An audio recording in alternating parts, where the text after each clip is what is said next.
গণতন্ত্র ও দেশের স্বার্থ রক্ষায় জাতীয় সংসদকে কার্যকর করতে নির্বাচিত নারী সংসদ সদস্যরা ভূমিকা রাখবেন বলে আশা প্রকাশ করেছেন স্থানীয় সরকার মন্ত্রী ও বিএনপি মহাসচিব মির্জা ফখরুল ইসলাম আলমগীর। আর আইন প্রণয়ন সহ নারী শিক্ষা, অধিকার, মর্যাদায় কাজ করতে চান নবনির্বাচিত সংসদ সদস্যরা।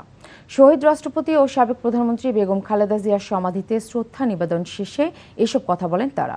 রিপোর্ট করছেন জাহিদ রহমান। রাজধানীর জিয়া উদ্যানে শহীদ রাষ্ট্রপতি ও সাবেক প্রধানমন্ত্রীর সমাধিস্থলে দলের মহাসচিব মির্জা ফখরুল ইসলাম আলমগীরকে নিয়ে শ্রদ্ধা নিবেদন করেন নবনির্বাচিত বিএনপির নারী সংসদ সদস্যরা। সঙ্গে ছিলেন জাতীয় সংসদের চিফ হুইপ। শ্রদ্ধা নিবেদন শেষে বিএনপি মহাসচিব আশা করেন গণতন্ত্র ও নারী অগ্রযাত্রায় ভূমিকা রাখবেন তারা।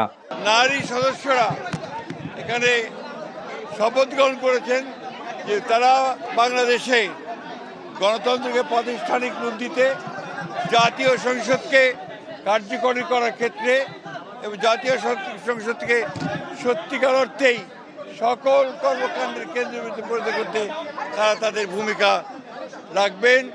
দল তাদের উপর যে আস্থা রেখেছে, দেশের স্বার্থে তার যথাযথ মর্যাদা রক্ষা করতে চান সংসদ সদস্যরা। আজকে আমরা মনে করি এই দিনটি আমাদের জন্য অত্যন্ত সম্মানজনক এবং গুরুত্বপূর্ণ। মাদক, সন্ত্রাস, যে যার মধ্য দিয়ে আমরা নারীরা, শিশুরা সবচেয়ে বেশি আক্রান্ত হচ্ছি, তার প্রতি অবশ্যই দৃষ্টি রাখবো। নারীদের সম্মান, নারীদের শিক্ষার ক্ষেত্রে উন্নয়ন, নারীদের কাজের পরিবেশ সেই জায়গাটার জন্য সুন্দর থাকে, সেটা নিয়ে কাজ করা। নাগরিকের নিরাপত্তা নিশ্চিতের জন্য আমরা ইনশাআল্লাহ নিশ্চিত করব। দেশের গণতন্ত্রকে রক্ষা করার জন্য আমরা সংসদে কাজ করব ইনশাআল্লাহ।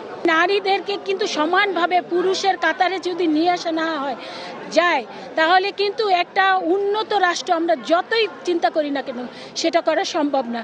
দলীয় ইস্তেহার ও জুলাই সনদে বিএনপির প্রতিশ্রুতি বাস্তবায়নের অঙ্গীকার ছিল নির্বাচিতদের কণ্ঠে।